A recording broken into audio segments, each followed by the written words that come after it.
Bien, nos habíamos quedado en el vídeo anterior, habíamos acabado el tubo digestivo en el estómago, ¿vale? Primeros tramos del tubo digestivo: boca, faringe, esófago y estómago. Vamos a continuar con la parte más larga del tubo digestivo, que es el intestino, dividido en delgado y grueso. Bueno, primer tramo es el intestino delgado, que mide 6 metros de longitud. Y como es tan largo, pues evidentemente tiene que estar muy doblado dentro del abdomen, muy plegado, ¿vale? De hecho, ahí lo tenéis, ¿vale? Aquí está el esófago, el estómago, y el intestino delgado es todo este burruño que hay aquí. Se conoce vulgarmente como tripas, ¿vale? Las tripas serían el intestino delgado. Y el grueso que lo rodea, pues, a ver, también está plegado, pero no tanto, es más corto, ¿vale? El delgado mide 6 metros, el grueso 1,5 metros aproximadamente, ¿vale? Bueno, entonces vamos primero con el delgado. Tiene 3 partes: duodeno, yeyuno e íleon, ¿vale? Primera parte, primeros 25 centímetros de intestino delgado se llaman duodeno, que está aquí pintado como amarillo, ¿vale? El yeyuno, el tramo siguiente, que está aquí pintado en azul oscuro, y el íleo, la última parte, ¿vale? La última parte, que el final del íleo viene por aquí y engancha con el intestino grueso, ¿de acuerdo? Bueno, pues vamos a ver qué hace. Su pared, curiosidades del intestino delgado.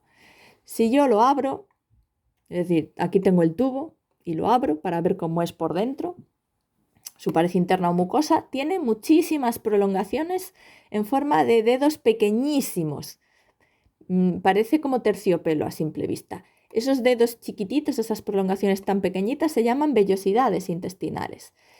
¿Y qué van a hacer? ¿Por qué están ahí? Pues porque van a aumentar muchísimo la superficie que tiene la superficie interna del intestino delgado, ¿vale? Al estar tan plegado, si cojo todo esto y lo estiro, pues me sale una superficie enorme. Si estirásemos todas las vellosidades y dejásemos esto plano, habría una superficie bestial ahí dentro, ¿vale?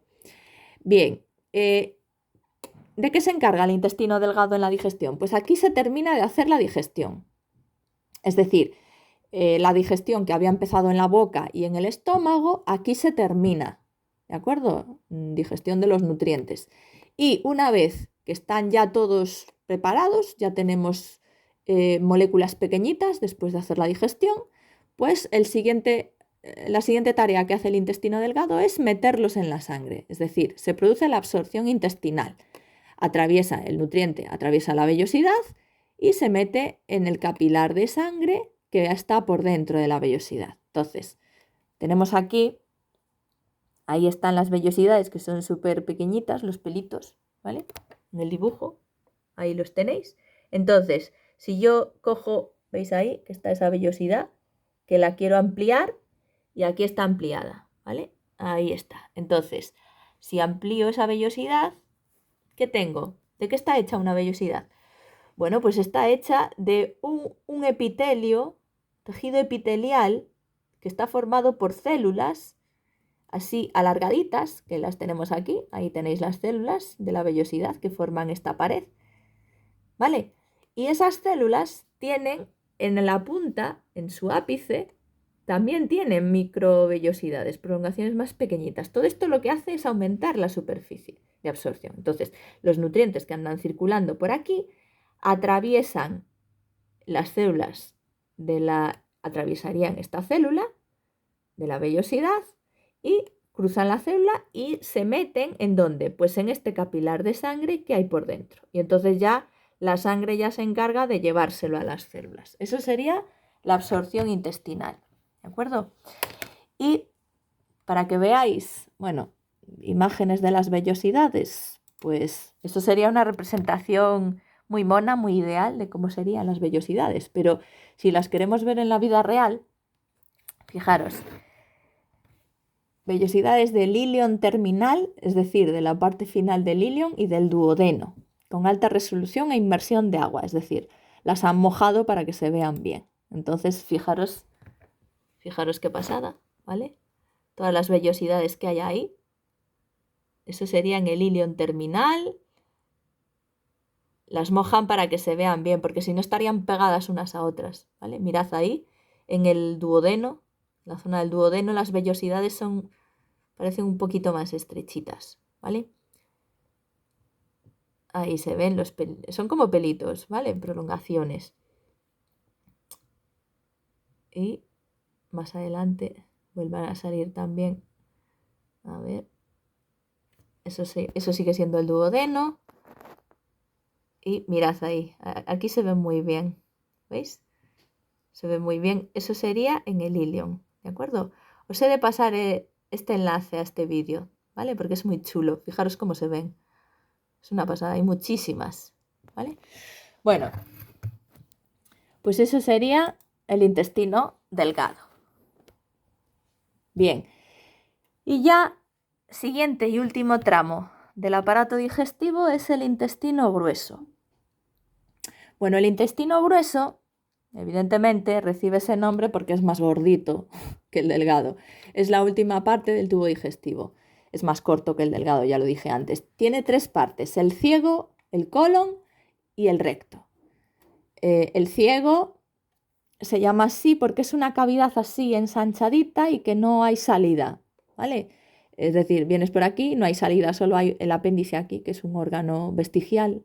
Esto antes era bastante más grande y tenía una función, que era almacenar comida, pero actualmente no tiene esa función, entonces se le considera órgano vestigial, aunque bueno, algunas investigaciones, algunos científicos indican que igual sí que tiene una tarea en cuanto al sistema inmunológico, pero bueno, no está muy determinada su función. Entonces se sigue considerando de momento un órgano vestigial hasta que no se demuestre lo contrario, ¿vale? Bueno, entonces tenemos aquí el ciego y el resto es el colon.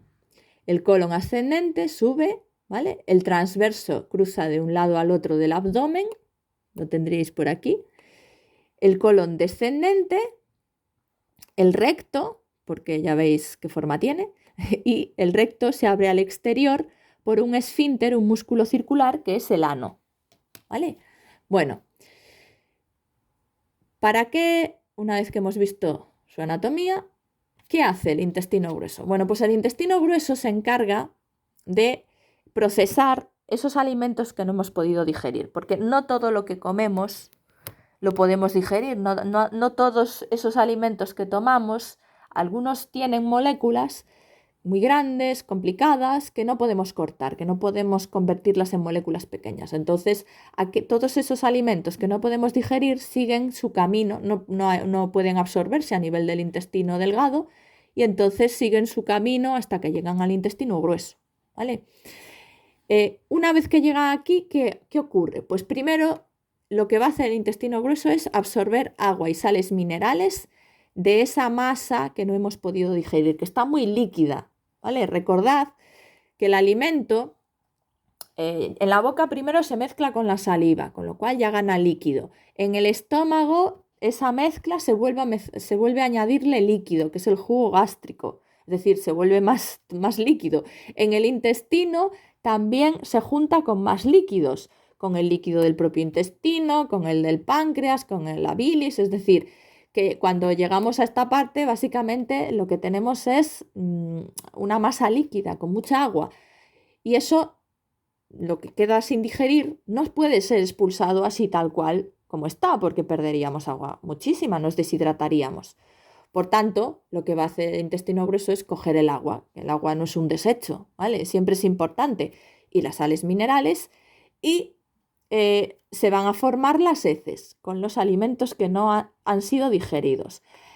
Esas heces, su aspecto y su olor son debido también a las bacterias que pueblan nuestro intestino, es la flora bacteriana o la microbiota bacteriana que tenemos en el intestino, que se van a alimentar de esos restos no digeridos, los van a descomponer, van a fermentar y por eso acaban transformados en heces. Y por eso huelen tan bien, ¿vale? Porque es una fermentación que pues causa ese olor tan interesante. Bueno, al final, después de recorrer todo el intestino grueso, las heces cada vez se hacen más compactas porque se le quita agua, se reabsorbe, pasa la sangre, el agua, pues al final son expulsadas al exterior bajan por el recto y salen por el ano, ¿vale? Y ahí terminaría la función del aparato digestivo. Bueno, hemos visto el tubo, ¿vale? Los componentes del tubo, desde el principio: boca, faringe, esófago, estómago, intestino delgado e intestino grueso. Pero sabemos que el aparato digestivo no solamente lo forma el tubo digestivo, también las glándulas. Las glándulas digestivas o glándulas anexas son órganos que vierten sus productos al tubo para hacer la digestión. Y tenemos tres: las salivares, que expulsan saliva en la boca para formar el bolo alimenticio. Ahí tenemos en la boca, tenemos tres tipos: la parótida, la submaxilar y la sublingual, pero bueno, son tres tipos de glándulas salivares. El hígado, ahí lo tenemos, es el órgano más grande que tenemos en el cuerpo, pesa 1,5 kilos, es enorme, ¿vale? Ocupa gran parte del abdomen, tapa parcialmente el estómago, empuja el riñón izquierdo, perdón, el riñón derecho, el pobre no le deja sitio, entonces lo empuja para abajo, ¿vale? Es muy grande. Y colabora en la digestión, es una glándula, el hígado, trabaja para la digestión, pero trabaja para millones de cosas más, ¿vale? O sea, hace más de 500 funciones metabólicas, es una pasada, es como un laboratorio gigantesco.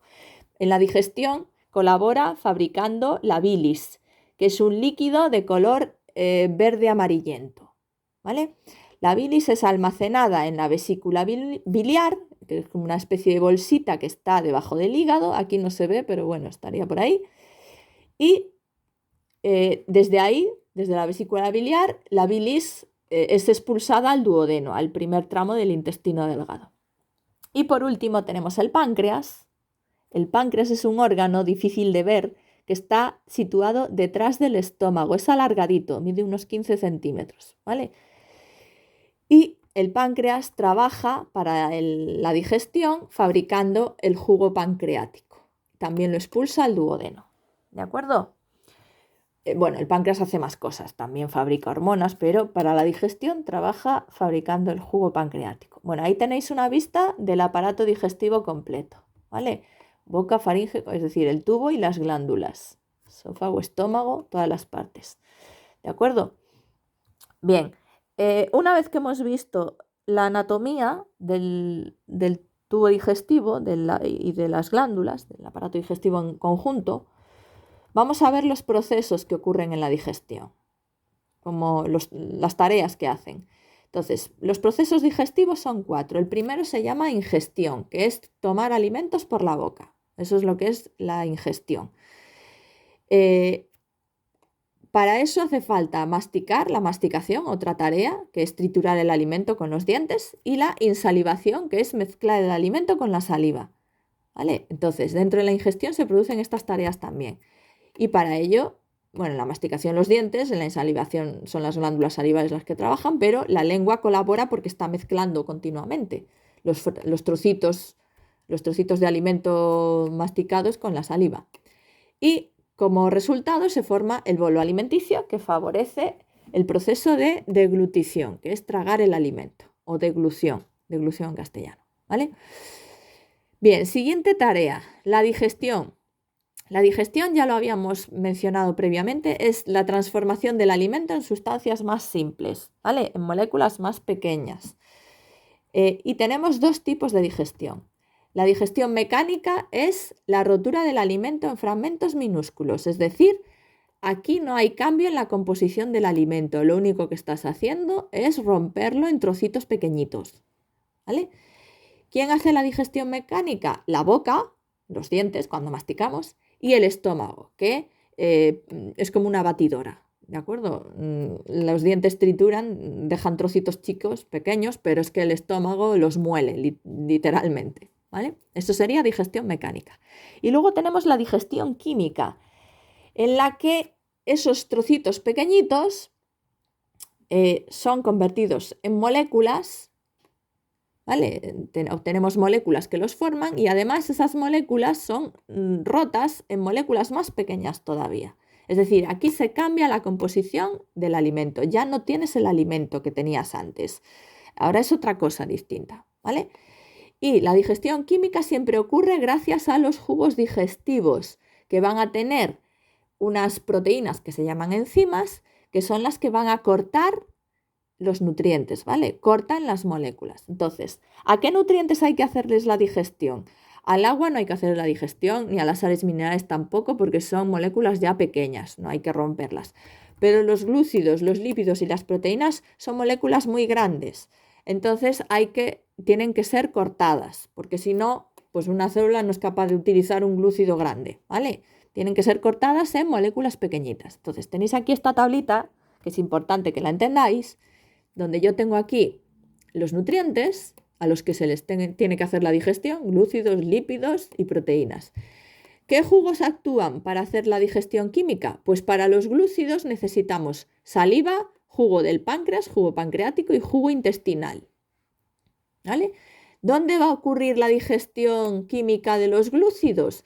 Pues primero en la boca, con la saliva, empieza ahí la digestión y se termina esa digestión en el duodeno con los jugos pancreático y el intestinal.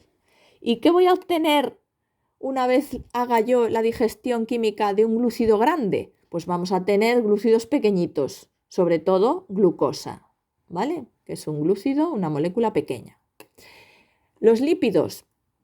Con los lípidos, los jugos que van a actuar en su digestión son la bilis, el jugo pancreático y el jugo intestinal. La bilis va a actuar haciendo que las gotas grandes de lípidos se conviertan en gotas pequeñitas para que luego estos dos jugos se metan en esa gotita pequeñita y puedan romper las moléculas grandes de lípido en moléculas pequeñas.